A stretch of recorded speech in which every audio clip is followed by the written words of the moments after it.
I'm still trying to, process everything. I don't want to be like an outlet, but it's kind of like, I think I was really clear about how I want to. Why does my thing never turn the right way? No, I'm not sure. Okay, forget it. All day. I just went to our friend's celebration.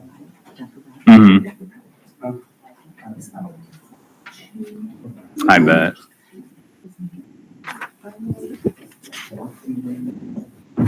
Yeah.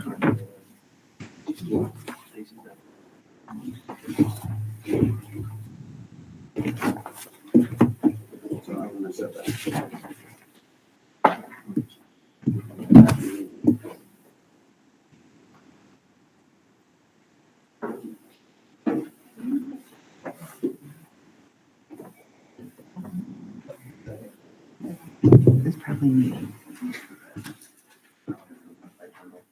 Probably.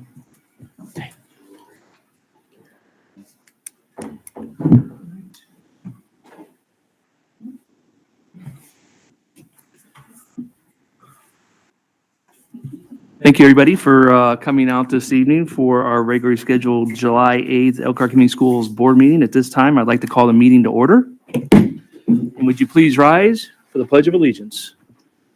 I pledge allegiance to the flag of the United States of America and to the republic for which it stands, one nation.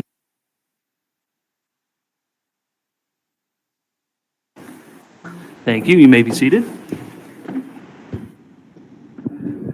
Mr. Weaver, the Elkhart Promise. The Elkhart Promise. Every student is known by name, challenged, and supported by highly effective staff, and in partnership with the community, will graduate career, college, and ready for life. Thank you. Thank you, Mr. Weaver. Our invitation to speak protocol should have received one of these pamphlets on your chair. When your name is called, please step forward to the podium and the mic. You will have 3 minutes to speak on any agenda or non-agenda item. During this time, please keep your comments away from personnel or personal student issues, should you have any. Other than that, Dora.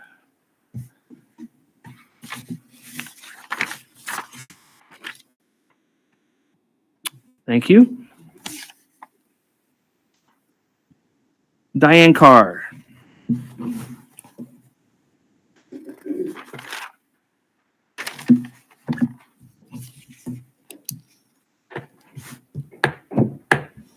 Okay. Since the last board meeting, it seems as though the promise that everyone having a job quickly faded away. Yes, Chartwell's has offered jobs to employees. However, those offers have been rescinded days later. For example, one of the employees worked an entire day for Chartwell only to be told they no longer needed due to something on the background check. Now, I understand that could be concerning. However, the issue was found to be dismissed and there were no charges. She worked for Elkhart Community Schools for 2 years with no issues. Their standards should have been communicated clearly prior to promising jobs for your employees. If ECS and Chartwell standards were different in any way, then every employee should have been made aware of those differences in their standards prior to promising anyone a job, as well as presenting it as though they would have one. I feel that there should have been some protection for our employees who have been with the corporation with no issues up until the transition. This was presented to you in a way that I feel has been deceiving. We were all told that we would have a job. You were told that not only would we have a job, but a pay increase. In my last communication, I explained to you how the increase was false, and now this is proving that it isn't a job for all of us either. Additionally, this feels as though they are grasping at opportunities to eliminate employees with unrealistic standards. Are they simply trying to rid themselves of as many employees as possible? This employee reached out to Chartwell's and questioned their decision and also questioned the understanding of the statement, and I quote, "Everyone will have a job." And she was told that's just something they say. During board meeting on April 22nd, the superintendent went as far as to question the CFO, saying, "So the employees that are here today will be here tomorrow as well?"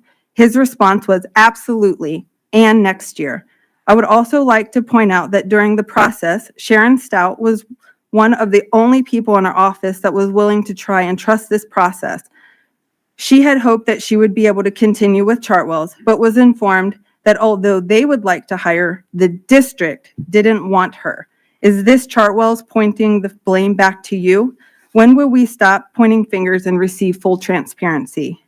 I'm in the process to resolve the issue of being compensated for my banked PB days, which I spoke on during the last meeting. I reached out to HR and the business office as I was directed to do by a board member who took the time to discuss my concerns. I greatly appreciate you talking to and making yourself available to help your community and the people you represent. I'm also trying to represent my former coworkers by voicing my concerns, showing them they were valued by the people who worked alongside of them. I will continue to do so and hope that along the way we can find a resolution to all the concerns that have been brought to your attention regarding this transition.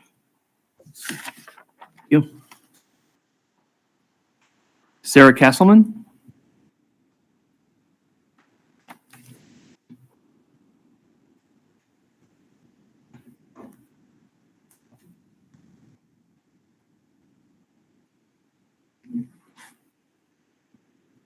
Good evening. Sarah Castleman, Food Services. Previously, I was here and I spoke of my displeasure of loss of accrued sick and PFI time in the amount of 969 hours. The thought of that loss has settled in, and I went through thinking how I could have done better to assist in the welfare status of our division. I went through how I could have used those benefits in a time when my family and myself needed to use them. I went through what it could have been and what should have been, and I realized, thank goodness, that the real payment that I received for my 14-plus years with the district was not actually financial. It was the camaraderie and the companionship of those that I've been blessed to work with. The obstacles that we have overcame and the hard times that we worked through, the problems that we solved together. So sure, it is bittersweet to let go of the loss, and I have fought myself hard to be willing to accept defeat for my own sanity. However, I am oh so thankful for opening my eyes to what is really important, something that nobody can take away. There will always be students that need to eat, and Elkhart is blessed to have such compassionate staff to plan and prepare those meals, and I will always be blessed to know them. Thank you for your time.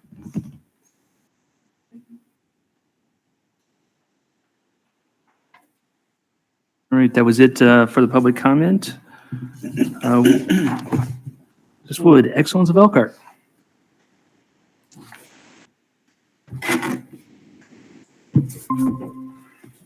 Thank you, President Scott, members of the board, Dr. Huff, community members. I'm grateful for the opportunity to share the highlights in the areas of academics, arts, and athletics.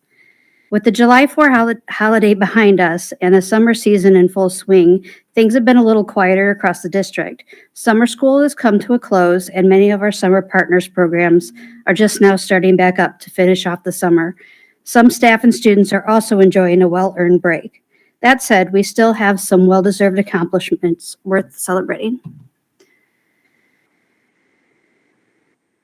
Those are not the right slides, but I'll tell you about our academics. Representing 8 different Elkhart Area Career Center programs, 14 outstanding students brought their talents to Atlanta, Georgia to compete in the 2025 Skills USA National Leadership and Skills Conference. 4 placed in the top 10 nationally, with 1 earning a 3rd place finish. In arts, last week, several Elkhart High School students performed in Indianapolis as members of the Indiana All-State Jazz Choir.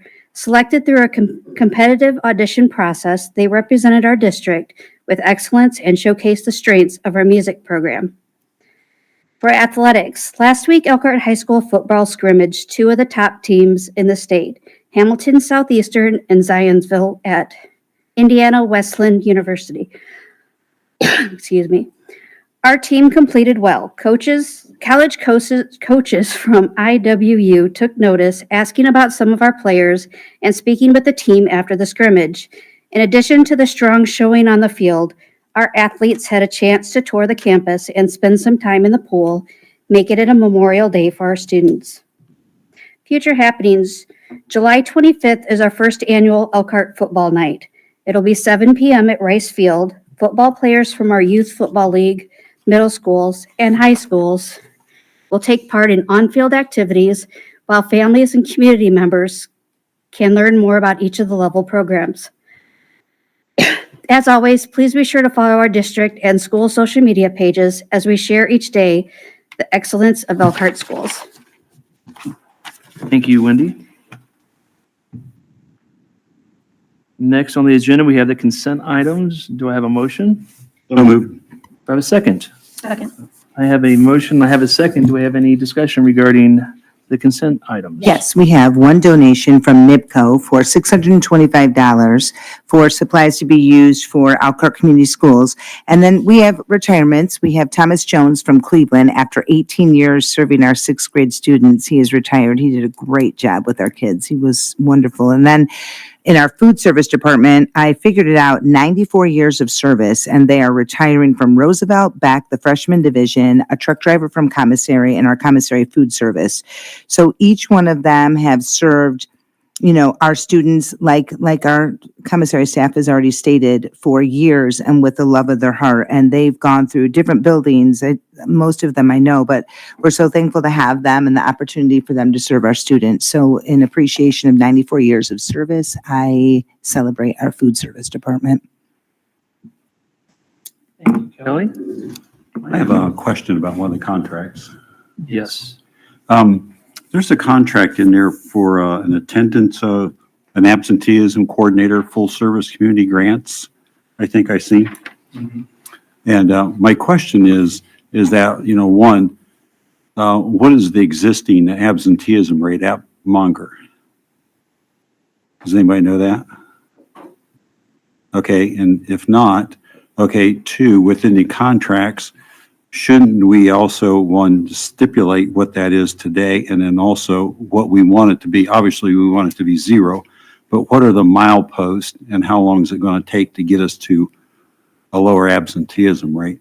I don't expect anybody to do anything with it right now, but going forward in some of these contracts and stuff like that, they need to be performance-oriented and goal-oriented and time-based so that we actually know that we're achieving what we expect to achieve within this corporation. I know a lot of you are doing a good job out there, and I appreciate that very much. But that one right there just happened to be an example of a place to start to say, hey, we need to hold our contractors to milestone goals and time, all right? So that we know that they've actually earned their money out there. Thank you. Mr. President? Yes. I would like to request that we pull the Discovery contract and the Monger contract from tonight's meeting. The reason being, with the Discovery contract, I think we need some clarification on some renewal language on that contract. And then as far as the Monger contract, we need, there are some questions about the time frame that's listed, and I think there's been some discussion on adjusting that. And so if we could bring those back at the next meeting, I think it would be appropriate. Very good. So I have a motion to pull those from the consent agenda item this evening and bring them back at our next meeting. Do I have a second? I have a motion and I have a second. All in favor? Aye. Opposed? That motion passes unanimously. Was there any other comments regarding the consent agenda aside from those two contracts? Hearing none or seeing none, we have a motion, we have a second to accept the consent items. All in favor? Aye. Opposed? That motion passes unanimously. Thank you. New business. Mr. Inman. We have the School Technology Advancement Account application. Sir, President Scott, Dr. Huff, school board members, members of the community, good evening. The district qualifies for a low-interest common school fund loan in the amount of $208,604. The tech department, the business office seeks board approval to use these funds to make technology purchases we can't make without other funds. Thank you. Do I have a motion on the STAA application? So moved. Do I have a second? I'll second too. Well, kind of know where this is Rock, going. paper, scissors, what? Any further discussions or questions regarding this application? None? All in favor? Aye. Opposed? Motion passes. Thank you, Okay, Jason. thank you very much.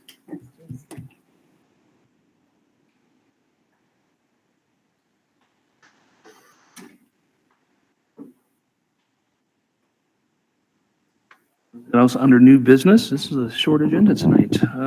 Dr. Huff, the floor is yours. I'll be brief. Thank you, President Scott, members of the board, community. Just want to first just give a quick update to community regarding some funding withholdings from the federal government. You may have saw over the weekend that currently that funds that were supposed to be distributed to Elkhart Community Schools on July 1st are currently under review at the federal level. Those would be your funds that are allocated to Title II, to Title III, and to Title IV. Those funds typically pay for professional development. Those funds typically pay for a few of our staff members who are inside of those line items, and also they support our E&L learners. They support our translation services. They support our STEM initiatives. They support so many things that make our school district a wonderful place for kids. I believe if you've looked at our end of the year report, that 16 pages that we sent out to the school community, that we sent out to members who are not in our community, such as our realtors or to our chambers, you can see that Elkhart Community Schools provides a great investment for our families. Those funds are essential to do the work that we do. And I feel like our district, just like other school districts, are probably caught pretty blindsided by that, making the already hard job of leading a school district where you need to be fiscally responsible, but also make sure that you're providing outstanding services to kids, much more difficult. So I just want to let you know that it will not change how we do business here in Elkhart Community Schools. We will always make sure that we provide outstanding services for people, for our kids. But most importantly, I just want to let you know those ramifications of our state budgeting, our federal budgeting, and then also our declining enrollment. Those things all play huge factors into the decisions that are being made. I want everyone to make sure that they come back to our next board meeting on July 22nd. We'll have policy analytics here to talk about how those convergences of those funding streams, how they will impact on Elkhart Community Schools. I think that will be very eye-opening, not just for our district, but it should increase our knowledge base when we're talking about the decisions that we are making today. I'll be flat out honest. Some of these things should have occurred years ago. You can't fix everything in 1 year. You can't fix everything in 2 years, but you can be courageous enough to start to do the things that you should do. And so I promise you, from those lines, I'll always make sure that we are making sure that we're making decisions away from the classroom and make sure our classrooms, our kids get everything that they need. Just here at the central office level, there will be 8 less administrators going into next year. So I believe the cuts have started here as well.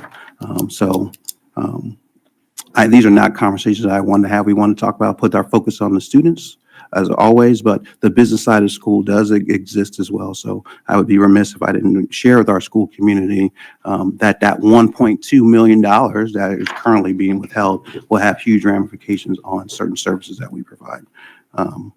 And so that's my update that I have to share with the community today, Mr. Scott. And I do encourage everyone to come back next week at our July 22nd work session and our July 22nd board meeting to see the presentation of policy analytics on some of the things that I'm moving forward on some of the recommendation that we make from a fiscal point of view in Elkhart. And so I'll turn it back over to you, President Scott. Thank you, Dr. Huff. I just have one follow-up question. The $1.2 million you mentioned, that is a cumulative of the Title II, Title III, and Title IV grants. Yes, over a 2-year period. And remember, these things are already previously approved at the federal level. So typically around the state of Indiana, you would have already received your second portion of your allocation. We would be in the second year of those funding streams. And right now they're currently paused. But that doesn't mean that we already have planned to utilize those things. So. Very good. Thank you. Do we have anything from the board? I just want to say welcome to some of our new administrators and part of our team. And we're excited to see all the great things that are going to happen as you guys collaborate together, you know, from transportation to education to everything that we have there. And I paid her a compliment, but I really want to say this. I want to thank Wendy Wood for the way that she has stepped in and really, like, our Facebook page and all of our communication has just gone through the roof, and it has been wonderful. And people in the public are taking notice. And I think, like, we need to always take the time when there's hurt or pain or different things that we're doing in our school system, loss of money, that we celebrate the people that we have inside of our building. So thank you, Wendy, for everything that you stepped up and you're doing. And it is wonderful what we are seeing happening out in the public with your communication. So there. I'll add on to that. Job well done when you didn't have the slides. That was correct. Very, very good job there. And our next board meeting may want to just add them because they did, you know, you had a lot of good content there. So maybe we'll just go over those quickly in the beginning, but way to pivot and continue on. So great job. I'd like to Sarah Castleman's point there about, focusing on what's important and stuff. One of the things we all need to realize is that the rate of change going on around us for many forces that we don't control, the one consistency from the dawn of time has been nothing but change. That is it. Okay, we cannot expect changes to stop, to slow down, to wait for us and stuff like that. And when the change happens, the thing that we need to do is to do the best for ourselves and our family that we can at that particular time. I'll give you an example is that I'd worked for a steel company, fourth largest steelmaker in the United States for 23 years. And I was a purchasing guy and I thought I was pretty good at my job. And I had a vendor in there one day and he asked me that question, how long have you been working here? And I said, 23 years. And he called me a dinosaur.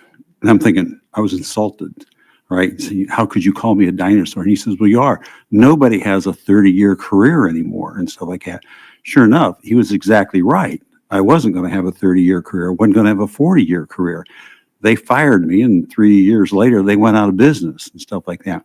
However, the point being is that I suffered with my wife and kids until we were down to our last house payment and stuff like that. And luckily, I got a contract job and stuff like that that lasted for about 3 months, and then that company eventually hired me. And I've had about 6 different employers in my lifetime. And probably 5 of those employers have also fired me at the same time too. However, the moral of the story is that each job I got was better than the one I had before. It paid me more money. The working conditions were better. Everything was better about what happened. But it takes time. It takes, as I told our cadets back in April or February, grit, perseverance, and attitude, GPA. What is your lifetime GPA? Your grit, perseverance, and attitude is what you need to carry you through. And fortunately, I possessed a lot of that, and what I didn't have, my wife had. So that worked out quite nicely for us. But in losing a job, what it forced me to do was focus on, what was really important. That was my wife and kids. And so much so that I had that job for 14 years before I got married. And so I was the guy. That job was me. And when I lost that job, I lost my identity. And for a guy, for anybody, that's a hard one pill to swallow. And so if you need, help, support and stuff like that, talk to your friends, get counseling or whatever it is, do the things that you need to do. Okay. And sometimes you have to do very undesirable things. And my undesirable thing was I never, ever wanted to wait and go to the unemployment line. In my last career change, my son said, Dad, I think I was 60 years old. My son says, I'm driving you down to the unemployment line and you can stand in line and collect unemployment. And guess what? That's what I did. That was a very bitter, bitter pill to swallow. But I did it. And out of that, I went through, because I'm 60 years old. The state of Indiana thinks that you don't know what an Excel spreadsheet is. They think you don't know what a computer is. They think you don't know what a Word document is. But they put you around with a bunch of other people in the same circumstances. And lo and behold, there was one kid in there. His name's Scott Blair. And they force you to go around the table just like we're sitting here, and you have to give a 30-second elevator speech, and you practice that every week, right? Until you get good at it and stuff like that. But that one kid, he hit it out of the park. He had a 3-piece suit on. Nobody else had that on. He hit it out of the park. So afterwards, I stopped and talked to him. I said, where'd you learn that at? He said, well, I had some coaching and stuff like that. So anyhow, lo and behold, he said, there's a guy that wants me to do a purchasing job over in Mishawaka. And he said, I'm an engineer, don't want to do purchasing. And so anyhow, I hooked him up with some other job opportunities and stuff like that. And he ended up working for Dometic and stuff like that. And I ended up getting the job over in Mishawaka that he didn't want and stuff like that. And so then I turned around and hired him back from Dometic, and he now works for me. We do quite well. We've both been there. I'm going on to our 11th year and stuff like that. But you will be surprised how things will change in your favor, okay, if you just bear with it. What we do here, and what my feeling of it, it's like playing hockey. You know, hey, something goes wrong out there, you miss a goal, you do this, you get in a fight, they put you in the penalty box. But guess what? You always get to play hockey again, all right? That never changes, okay? Go play hockey, okay? You know, take your time, collect your thoughts, you know, pull yourself together. You can do this. Trust me. If I can do it, you can do it. All right. Thank you very much for listening to me. Appreciate it. Thanks, Doug. I'll just say to the public comments, I always appreciate hearing the public comments. You know, we can't always respond right away to those public comments, or when we do respond, it may not be always what, you know, is wanted to be heard. But I would just say that the comments aren't on deaf ears. We do hear. We do our best to make the best decisions for everyone. But I just want to say thanks for the public comments. You know, we do hear you guys, and we're doing the best we can to make the right decisions. That's it. And we do follow up. If we hear something that we aren't familiar with or haven't heard before, we do ask questions and say, you know, did I understand this correctly?